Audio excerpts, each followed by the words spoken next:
For English, satellite push, satellite bat.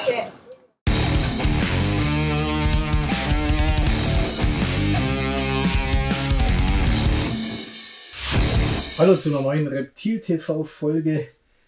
Heute habe ich 3 Intro-Tierchen für euch. Irgendwelche, jetzt würde ich sagen, riesigen, ja, sie sind sehr große Vogelspinnen. Das sind alles Theraphosa. Und bei den Theraphosa gibt es ja 3 Arten. Das ist die Blondie, die bekannteste wahrscheinlich, dann die Styrmi und die Apophysis. Die 3 Arten haben wir hier. Ich kann sie nicht unterscheiden. Die sehen mehr oder weniger alle gleich groß und braun und haarig aus. Aber ich habe professionelle Hilfe sozusagen. Ich bin wieder bei dem Urs Haag. Wir hatten es ja angekündigt, Exotenzucht Haag. Der Urs kann genau erklären, was ist was, und das soll er jetzt tun. Erst nochmal danke, dass wir hier sein dürfen. Sehr gerne. Und da freuen wir uns heute auf eine Theraphosa-Folge. Kurz zur Theraphosa allgemein, was gibt es zu der zu sagen? Ja, also erstmal herzlich willkommen zur neuen Folge von uns hier. Ich habe euch ja letztes Mal gesagt, ich bin spezialisiert auf verschiedene Arten. Die Gattung Theraphosa ist so mein absolutes Highlight. Wir haben ungefähr 200 Zuchttiere von denen, da werden wir nachher alles kennenlernen. Und es gibt 3 Theraphosa-Arten, wie der Stefan vorher schon gesagt hat: Apophysis, Styrmi und Blondie. Apophysis kommt aus Venezuela, Blondie kommt aus Französisch-Guyana und Surinam und die Styrmi kommen aus Britisch-Guyana. Okay. Das ist mal die erste Unterscheidung, ist das Herkunftsgebiet. Das hilft uns jetzt natürlich relativ wenig, wenn wir jetzt 3 Tiere hier vor uns sitzen haben. Wissen wir natürlich trotzdem nicht, wo die herkommen, deswegen schauen wir uns die Tiere jetzt mal etwas genauer an, würde ich sagen. So nach dem Motto, wer von euch spricht Französisch, wer spricht, was gibt es noch, Spanisch in dem Fall, gell? Okay. Genau, jetzt komme ich mal ein bisschen rüber mit meiner Kamera, dann gehen wir mal ein bisschen genauer drauf. Dann schwenke ich mal um. So, würde ich sagen, fangen wir mal hier an, alphabetisch. Jetzt haben wir hier erstmal die Apophysis. Jeweils Weibchen sehen wir jetzt hier übrigens. Wenn wir das hier jetzt mal genau angucken, ich hoffe, man sieht es mit der Kamera, dann sehen wir so ein bisschen so eine rötlich-bräunliche Färbung. Die Tiere werden sehr groß, sind aber von den 3 Theraphosa-Arten tatsächlich die kleinste. Die Apophysis, ja? Die Apophysis, genau. Ach was? Also die Weibchen sind so ein rötliches Braun, sind die gefärbt, ne? Wir sehen ein schönes großes Tier hier. Die Spiderlinge davon, also die Nachzuchten, die haben ganz charakteristisch an allen Beinen im Prinzip so helle Spitzen. Also der Grundkörper ist dann schwarz und die Beine sind alle mit so hellen Spitzen bestückt. Da kann man die Jungtiere ganz gut auseinanderhalten. Okay. Und wie gesagt, die Weibchen hier an diesem rötlichen Braunton. Okay, also lediglich an der Farbe. Genau, und wenn man so genau anguckt, auch von der Charakteristik her, von der Behaarung, sehen wir da schon einen Unterschied. Jetzt gehen wir mal eins weiter. Okay. Alphabetisch, jetzt kommt der Klassiker, die Theraphosa blondie, wie gesagt, kommen aus Französisch-Guyana und Surinam-Grenzgebiet. Hier sehen wir jetzt einen etwas anderen Braunton, so in Richtung dunkles Schokoladenbraun. Und wir sehen jetzt hier so an den Beinen, das ist nachher wichtig für die Unterscheidung mit der Styrmi, so eine lange rötliche Behaarung, da wo ich jetzt meinen Stift habe. Ich hoffe, man kann das einigermaßen erkennen. Das sind auch super große Tiere, ne? Wenn man jetzt hier sieht. Das sind jetzt allerdings keine absoluten XL-Tiere, sondern schöne Zuchttiere. Die sind ca. 8 Jahre alt, werden natürlich noch einiges größer. Okay. Genau, und wenn wir jetzt eben mal zur dritten Art rübergehen, das ist dann die Theraphosa Styrmi. Das ist auch die Art, die als letztes beschrieben worden ist. Nach einem guten alten Spinnenfreund Andreas Stirm benannt. Kommen wie gesagt aus Britisch-Guyana. Das ist jetzt hier so die klassische Abwehrhaltung, weil ich sie jetzt ein bisschen geärgert habe. Und da sehen wir jetzt, dass sie fast gleich aussehen wie die Blondies, nur hier an den Beinen haben die eine ganz kurze, samtige Behaarung. Okay, und wir werden oberen... Genau, also hier der ganze Bereich. Also hier haben wir ganz kurze... Also mal blöd gesagt an den Knien sozusagen. Ja, genau. Ja? Okay, ja, stimmt, da fehlen die langen roten oder rötlichen Haare. Ganz genau. Und das ist die Styrmi. Das ist die Styrmi und das ist tatsächlich auch meiner Erfahrung nach die größte Theraphosa-Art. Ich gerade mal zurück. Wobei auch die Blondies riesig groß werden, aber die Styrmis werden... Ja, die Blondie hat hier definitiv diese Härchen drauf. Genau. Ja. Und dann einmal zurück zur Apophysis.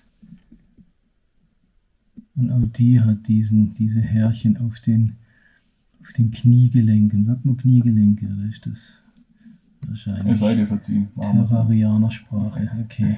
Beziehungsweise Laiensprache. Okay, also da haben wir schon mal die die Unterscheidung und eben was immer so der interessante Fakt ist, welche wird am größten? Du sagst. Genau, also meiner Erfahrung nach hier tatsächlich die Stürmi. Im direkten Vergleich wirkt immer, wenn man jetzt zwei gleich große Tiere nebeneinander hat, die Blonde immer ein bisschen massiger, weil die einfach diese längeren Haare haben, wie gesagt. Aha, aber die okay. Stürmi wird tatsächlich in der Absolutgröße dann doch etwas. Meinst du vom Gewicht her, wenn man sie jetzt Genau, wiegen Masse, würde oder von der sowas, Masse, von der Spannweite, dann wären wir bei der Stürmi. Genau, also das Tier hier hat jetzt ungefähr, wenn man misst eine Vogelspinne immer an der Länge vom Abdomen hinten bis vorne zu den Cheliceren. Das hat jetzt ungefähr 10 cm, die können jetzt so bis 12 cm kriegen, also von hier bis hier. Und dann ist es natürlich schon ein absolut massiges Tier. Brocken. Okay, also jetzt, wo wir wissen, wie man sie unterscheidet, jetzt erklärst du uns, wie wir sie züchten. Genau, dann würde ich sagen, schauen wir uns mal unser Hauptbusiness an, nämlich tatsächlich diese Arten auch erfolgreich nachzuzüchten.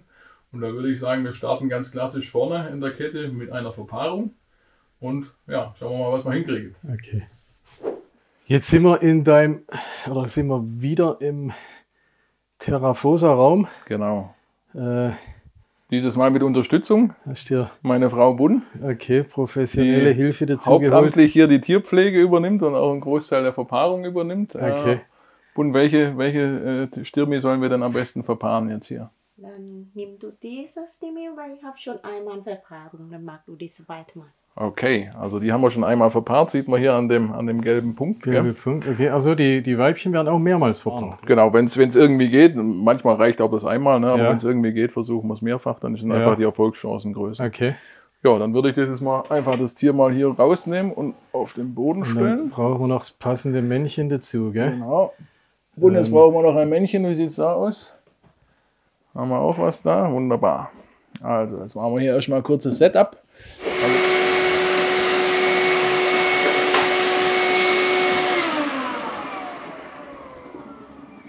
Okay.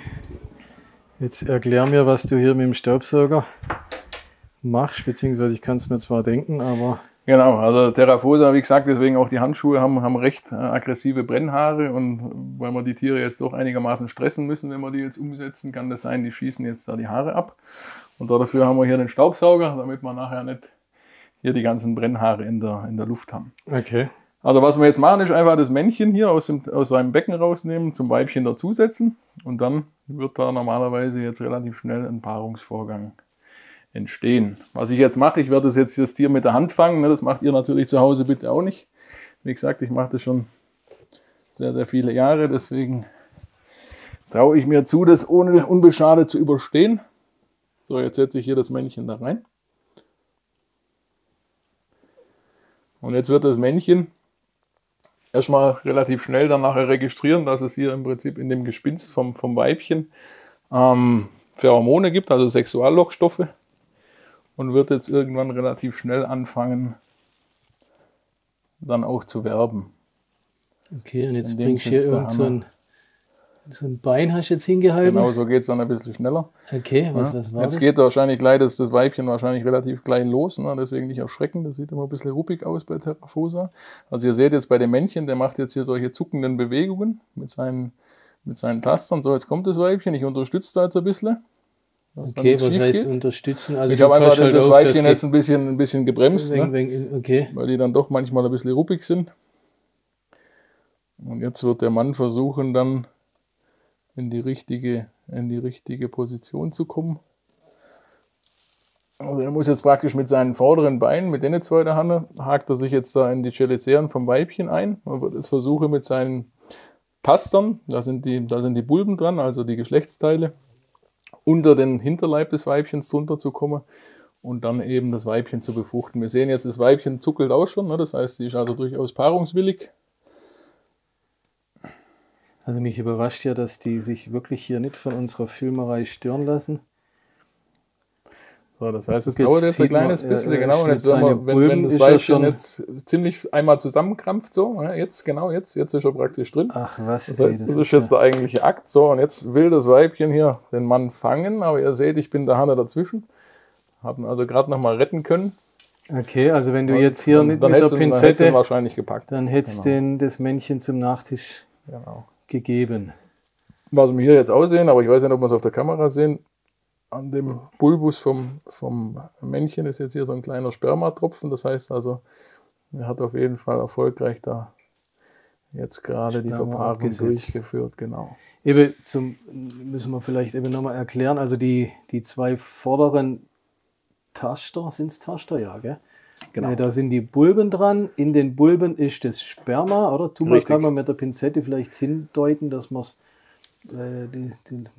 sieht. Genau, vielleicht. ich kann auch den Mann jetzt einmal wieder fangen. Das machen wir jetzt sowieso gleich. Okay. Ja, dann machen wir das einmal schön. Man muss aufpassen, dass wir da... So. Sieht ein bisschen ruppig aus, muss man allerdings so machen, weil wenn ich nicht schneller bin als der Mann, dann ist es schlecht. Und wenn wir uns den jetzt hier mal angucken, jetzt sehen wir hier den Taster und an dem Taster, wie du richtig gesagt hast, sind die sogenannten Bulben dran und an dem hier sehen wir jetzt vorne auch einen kleinen Spermatropfen. Ja. Das heißt, das war jetzt der, den er auch erfolgreich eingeführt hat. Okay, und den führt er beim Weibchen in die sogenannte Epigastralfurche ein. Okay. Das können wir uns auch noch gleich schön angucken. Vielleicht noch ein Satz dazu, ganz interessant. Theraphosa styrmi hat keine Schienbeinhaken. Ja. Schienbeinhaken sind die sogenannten Tibiapophysen. Deswegen heißt die Art Theraphosa apophysis, weil das die einzige Theraphosa-Art ist, wo die Männchen im Prinzip hier an der Stelle diese Schienbeinhaken haben, hier unten.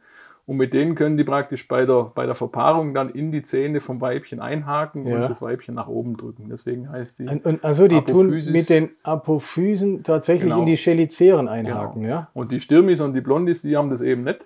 Das ist ein weiteres Unterscheidungsmerkmal bei den geschlechtsreifen Männchen. Die Styrmis und die Blondis müssen praktisch die Weibchen rein mit den Beinen so nach oben drücken. Nach oben drücken, ach was, okay. Genau.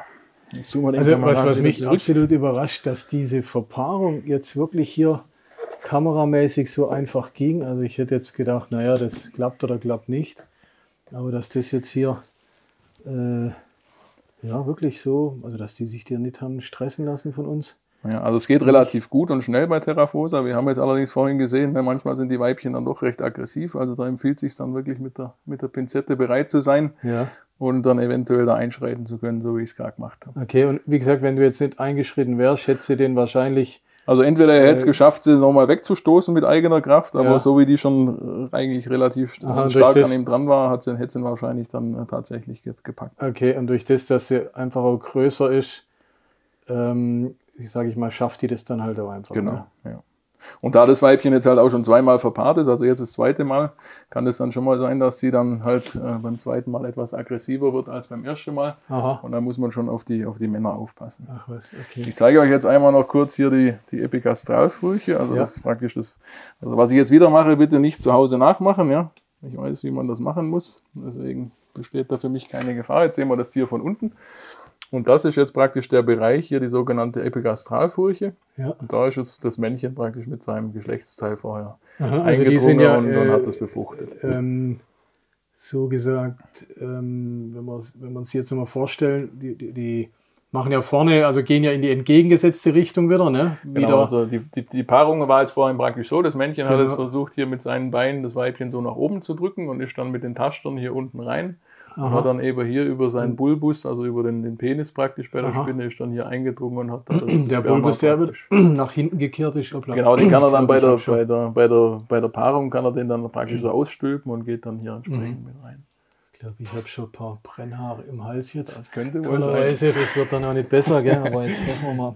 Dann bringt man gleich mal ein Stückchen, dann geht's wieder. So, jetzt setze ich das Mädel einmal wieder gleich zurück, nachdem wir hier alles wieder hingerichtet haben.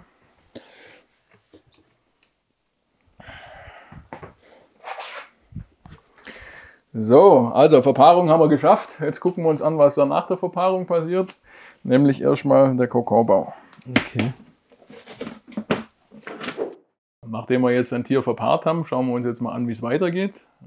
Ich habe euch ja schon mal erklärt hier, immer wenn da irgendwo so ein Karton ist, heißt es, da ist ein Kokon drin.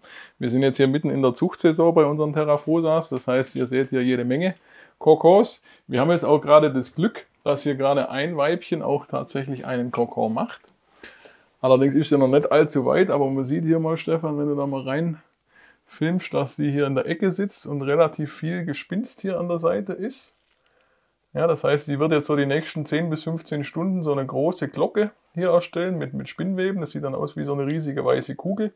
Dann wird sie hier auf dem Boden von dieser Kugel ihre Eier ablegen und dann eben dieses Gespinst zusammenfalten und daraus im Prinzip den Kokon bauen.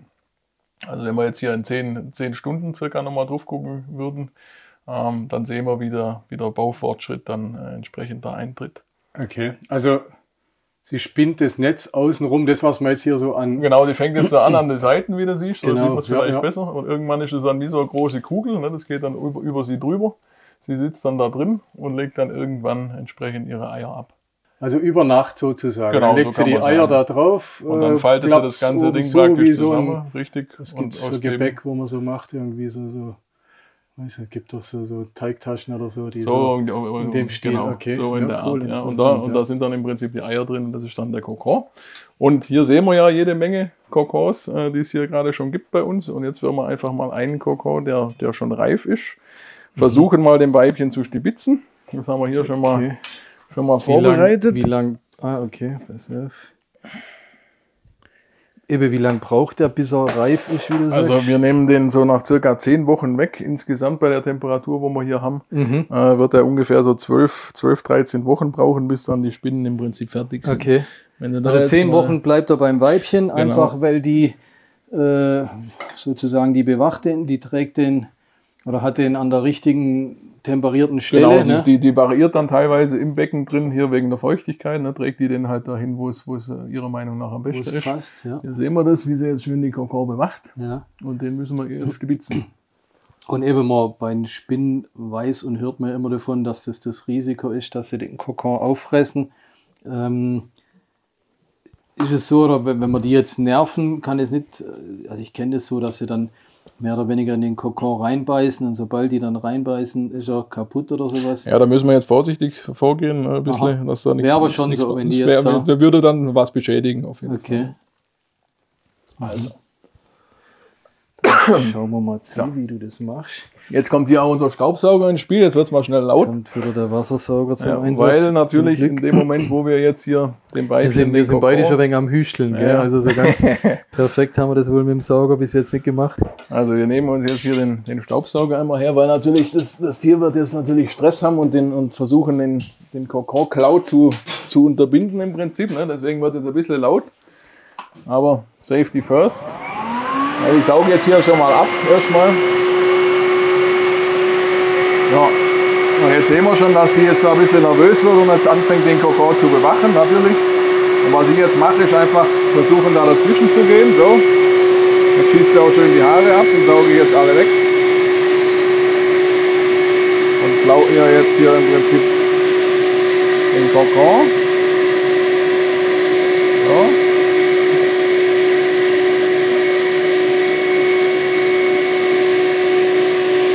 Und damit die jetzt schnellstmöglich ihre Ruhe hat, setze ich auch direkt die Höhle wieder drauf. Und mache den Deckel wieder zu.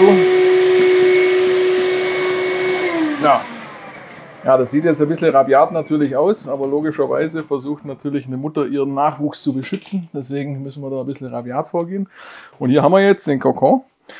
Und was jetzt auch ganz speziell ist bei Terrafosa, deswegen sieht der jetzt hier so ein bisschen bräunlich aus, der ist voll gespickt mit Brennhaaren. Also da sind jetzt komplett hier die Brennhaare mit eingewoben. Deswegen habe ich jetzt wieder meine Handschuhe auch an. Ja. Ich fühle schon am Gefühl, dass der Kokon gut ist. Also da wird auf jeden Fall was drin sein. Das kann man fühlen, wenn er so verklumpt ist, dann ist es meistens nichts, aber so scheint es okay zu sein. Und was halt hier wirklich interessant ist, ne, komplett voll mit Brennhaaren, das heißt, es ist einfach eine Verteidigungsstrategie praktisch gegen Fressfeinde oder Parasiten in der Natur. Aha. Aber halt wirklich charakteristisch, richtig große Kokons. Ne? Ja. Aber das ist jetzt kein Riesenkokon, da werden auch nicht so super viele drin sein, ich denke mal so 80 bis 100 Stück. Und jetzt lege ich den einfach mal hier drauf. Und dann schneiden wir den mal auf, würde ich sagen, und gucken mal, was da drin ist. Was wäre denn, wenn du ihn jetzt bei der Mutter gelassen hättest? Weißt, Dann jetzt würde bei früher, anderen Spinnenarten. früher oder später würde die Mutter jetzt hier im Prinzip das Ding aufreißen und die Larven würden dann rausgehen und im Becken dann praktisch schlüpfen. Ja. Aber bei Terrafosa, ihr habt es ja gerade gesehen, hier oder du hast es gerade gesehen, ist das natürlich etwas unangenehm, wenn man da dann nachher die ganzen Dinge rausfummeln muss. Und deswegen haben wir das jetzt so gemacht. Aha. Ich weiß Okay, also jetzt. dann müsste ich, oder also würde theoretisch genauso Würde gut auch gehen. funktionieren. Ja, schau her, und jetzt sehen wir auch, das ist höchste Zeit, dass wir den jetzt rausgenommen haben, weil die Larven sind schon schwarz. Jetzt nehme ich mal gerade mein Lämpchen hier wieder. Das heißt, die sind schon ganz, ganz knapp vor der Häutung. Ja? Aha. Also hier sehen wir jetzt Ja, praktisch. das ist aber noch ein Das Nymphenstadium. ist Nymphenstadium, Larve 2 praktisch oder Nymphe 2. Ne? Mhm. Die müssen sich jetzt noch einmal häuten praktisch, dann sind es fertige Spinnen. Wie wir jetzt hier sehen, sind die fast schwarz. Das bedeutet, die Häutung hat sich praktisch schon unter der bestehenden Haut, hat sich schon die neue Haut gebildet. Das heißt, die werden so in den nächsten, sagen wir 48 Stunden, werden die sich dann in die erste Fresshaut häuten und sind dann eigentlich fertige Spinnen. Also absolut idealer Zeitpunkt haben wir da jetzt gerade erwischt, um das wegzunehmen. Ja, und wie wir sehen, da dürften so 80 bis 100 Stück drin sein. Das ist so ein guter Durchschnitt für eine Styrmi. Mhm. Ja. So sieht es aus. Und tatsächlich, so wie du vorhin gesagt hast, das wäre jetzt so, heute oder morgen hätte jetzt irgendwann das Weibchen dann praktisch da einen Riss reingemacht. Die Larven wären dann da rausgeschlüpft und hätten sich dann in die Höhle von unten an den Deckel gehangen und hätten sich dann gehäutet. Und diesen Vorgang, den machen wir aber kontrolliert. Das heißt, wir nehmen die Kokons jetzt raus, bevor sie in die Häutung gehen, machen sie in einen speziellen Behälter, zeige ich euch auch gleich. Und da häuten die sich dann und dann können wir sie vereinzeln. Okay. Hier haben wir jetzt einen Kokon, der schon etwas weiter ist. Ne? Den haben wir jetzt hier schon in unseren Häutungsbehälter reingemacht. Und da sehen wir jetzt, das sind jetzt praktisch die fertig gehäuteten Theraphosa Styrmi Nachzuchten. Ne? Und hier seht ihr jetzt auch charakteristisch, da machen wir nachher noch einen kurzen Vergleich mit der Blondie, dass eben die Styrmis, ich nehme hier mal eine raus, an den Beinen vorne, an den ersten beiden Laufbeinen so helle Spitzen dran haben. Ne? Wenn sie jetzt nicht so zappeln würde, würde man es auch sehen. Ja. Ne? Man sieht es einigermaßen. Ja, nee, man sieht es schon. Ja. Und jetzt nehme ich gerade mal hier ein Tier raus und setze es mal da rein. Und dann seht ihr auch, was die für einen wahnsinnigen Schub in dem Häutungsvorgang hier schon machen. Ne? Also hier noch die Larve und dann eben der fertige Spiderling. Und da seht ihr mal, was da schon für einen Größenschub drin ist. Ne? Also wer sich mit Spinnen ein bisschen auskennt, der wird wissen, dass das schon echt ein großer Spiderling ist, ne? Im Vergleich zu was man sonst so kennt. Also Theraphosa, die sind also schon als Babys echt. Und alle, richtig egal, schön. Styrmi, Blondie, Alle richtig groß. Apophysis, alle groß. Okay. Ja? Ja.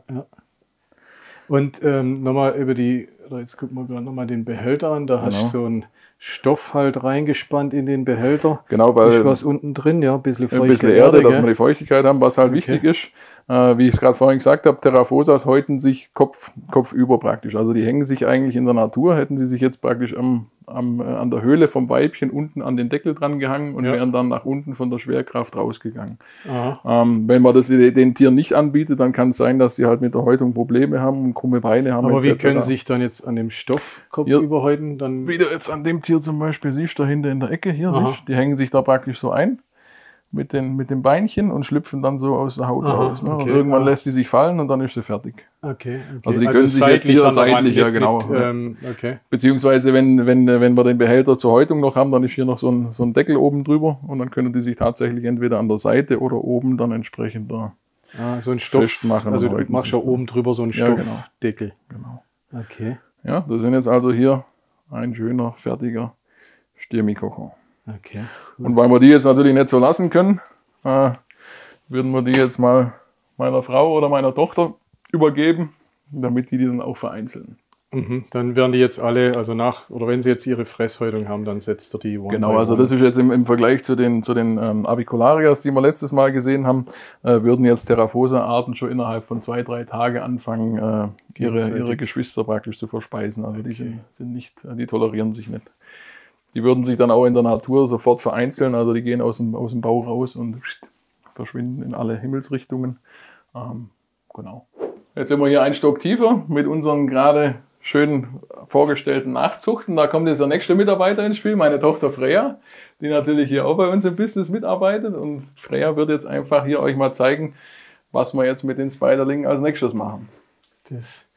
So die Fließbandarbeit, das ist dann Frauensache, oder was? Ja, genau. Du bist wegen der Ich bin nur Geschäftsführer und Genau. die Fließbandarbeit ist Frauensache, okay? Genau, also wir würden einmal in den Heimchenboxen so eine kleine Linie an Wasser einmal ansprühen, nur so, dass es ein bisschen feucht ist. Und dann würden wir jeweils eine von den Spinnen in die Boxen setzen. Dafür nehmen wir die so am Bein hoch Die nimmst du mit der Federpinzette Genau. am Füßchen. Okay, setzt die da rein. Dann setzen wir die rein, Deckel drauf und dann sind die fertig soweit. Okay. Und das kannst du jetzt 80 Mal oder wie viel da drin sind? Ja, genau. Das mache ich dann so wahrscheinlich 2 Stunden am Stück geführt. Aha. Okay. Okay, dann lassen wir die Freya mal fleißig schaffen, da würde ich sagen. Cool. Ja, Urs, eigentlich hatten wir vor, über Geschlechtsbestimmung wollten wir noch machen. In Anbetracht der vielen Zeit, die wir jetzt schon gefilmt haben, würde ich vorschlagen, lass uns da eine neue Folge machen. So machen wir das. Beziehungsweise, liebe Community, dürft euch gern äußern. Wolltet ihr auch schon mal sehen, wie die Geschlechtsbestimmung bei den Spinnen geht?